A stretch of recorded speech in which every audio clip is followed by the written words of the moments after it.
Uniform civil code के बारे में आपकी क्या राय है? बड़ा विषय है पता है, बट नहीं, छोट मुख्तसर नहीं, मैं जवाब देता हूँ। मैंने इसके ऊपर एक आर्टिकल लिखा था अभी पिछले महीने आउटलुक में।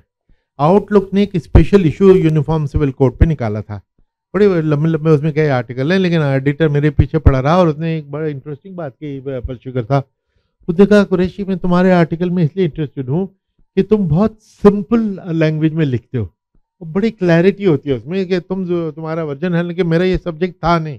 तो मैंने कहा कि चूंकि ही मेरा सब्जेक्ट नहीं, इलेक्शन पे तो मैं 2 घंटे में लिख दूं, लेकिन इस पे मुझे पढ़ना पड़ेगा। मैंने 1 हफ्ते पढ़ा, मैंने आर्टिकल लिखा। उसका मोटा मोटा ये है कि मैं तो कहता हूँ 1 लाइन का, इसमें 21st लॉ कमीशन थी, headed by justice BS Chauhan.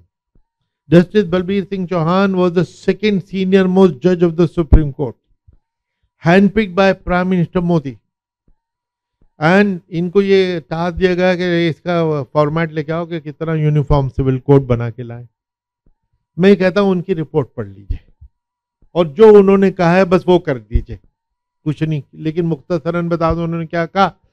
उन्होंने 70,378 रिप्रेजेंटेशन रिसीव की, 70,000 प्लस, एंड हजारों डेलीगेशन। उन्होंने कहा कि common civil code, uniform civil code is neither necessary nor desirable at this stage. Justice Chauhan, Law Commission, appointed by this government.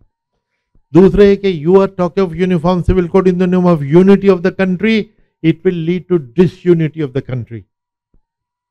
Justice Chauhan. तीसरी चीज जो लोग हर शख्स कहता है कि देखिए हाँ आजकल के लोगों को शाहरुख खान और सचिन तेंदुलकर ना नाम पता होता है, लेकिन बाकी कुछ इश्यूज पता नहीं, लेकिन सबने ट्रिपल तलाक, निका और हलाला का नाम बच्चे बच्चे ने सुन रखा है क्योंकि उनको सुना दिया गया है, राइट। ऐसी सूरत में यूनिफॉर्म सिविल कोड का मतलब देखिए, कॉन्स्टिट्यूएंट असेंबली, डॉक्टर अंबेडकर का विजडम, उसमें उन्होंने इसको कंपलसरी क्यों नहीं कर दिया? क्योंकि डिस्कस किया है कि इतनी वैरायटी है इंडिया में, इतनी वैरायटी है कि ये इसको करना संभव नहीं है, तो इसलिए उन्होंने आगे के लिए छोड़ दिया कि डिजायरेबल। आर्टिकल 44 सब लोग कोट करते हैं, लेकिन किसी ने पढ़ा नहीं होगा क्या लिखा है। आर्टिकल 44 सिर्फ एक सेंटेंस ये है कि द स्टेट शैल इंडेवर, यानी कोशिश करेंगे, endeavour to bring a uniform civil code across all territories of India, not all communities of India but all territories of India. Now same constitution article 371, Nagaland, Meghalaya, Manipur, Goa, जगह जगह उसको ये एग्जम्पशन दी हुई है कि ट्राइबल कस्टम्स को न छूना।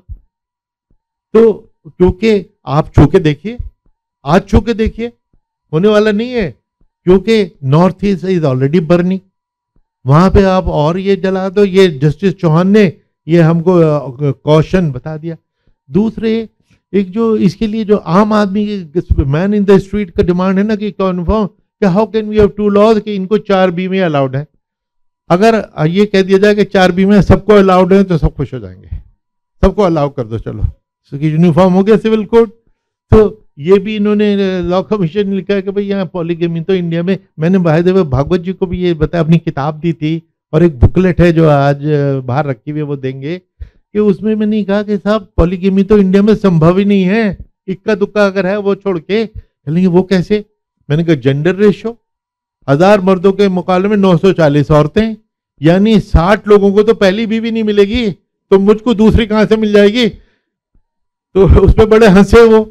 अब लोग बॉडी लैंग्वेज पे कमेंट करने वाले पे कहेंगे भाई द फैक्ट कि he laughed at it which means he registered with the point I am trying to make कि भाई पॉलीगेमी इंडिया में संभव नहीं, औरतें ही नहीं है, जो अपनी जगह एक सैड स्टोरी है कि क्यों नहीं है, 1000 पे 1000 होनी चाहिए।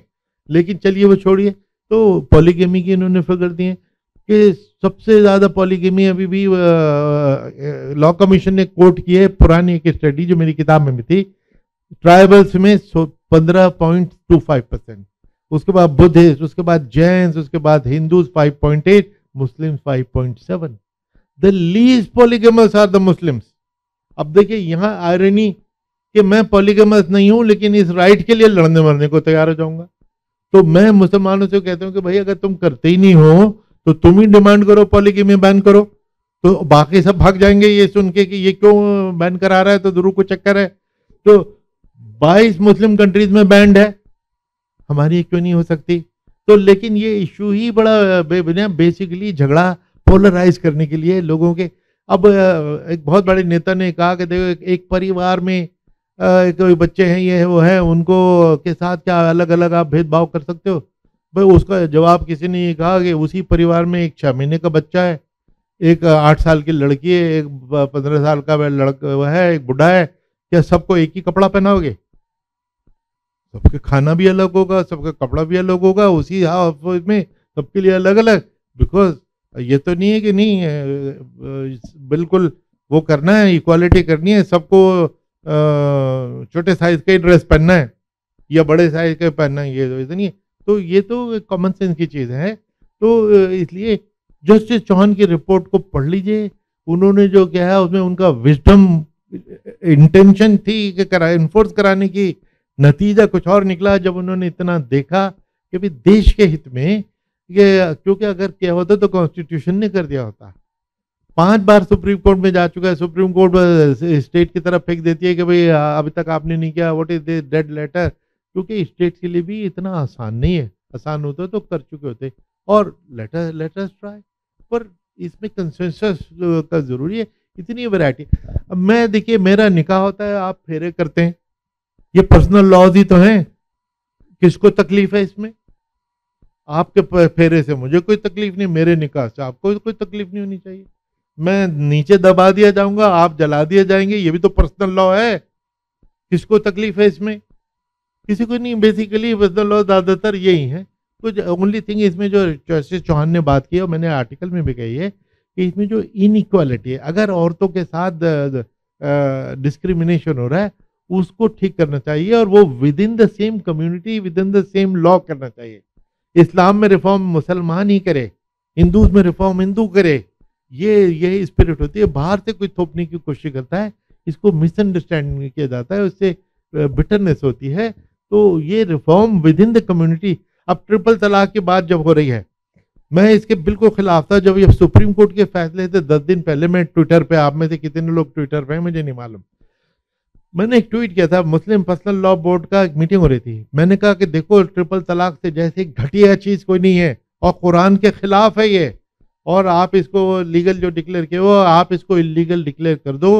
आप नहीं करोगे तो सुप्रीम कोर्ट करेगी, फिर आपको बुरा लगेगा, तो इसलिए आप खुद कर दो। उन्होंने नहीं किया, उन्होंने कहा कि है तो लीगल, है तो बुरा, लेकिन है लीगल। तो यार इलीगल ही कर देते। 22 मुस्लिम कंट्रीज ने इलीगल किया हुआ है, आपने क्यों नहीं कर दिया? सुप्रीम कोर्ट ने अगले हफ्ते उसको इलीगल डिक्लेयर कर दिया, सब ठीक है। तो इसलिए कम्युनिटी को अपनी ये रिफॉर्म की जो जरूरत है, अपनी जिम्मेदारी को समझना चाहिए और खुद रिफॉर्म करना चाहिए, वरना आउटसाइड फोर्सेस उसको इन्फोर्स करते हैं। Thank you.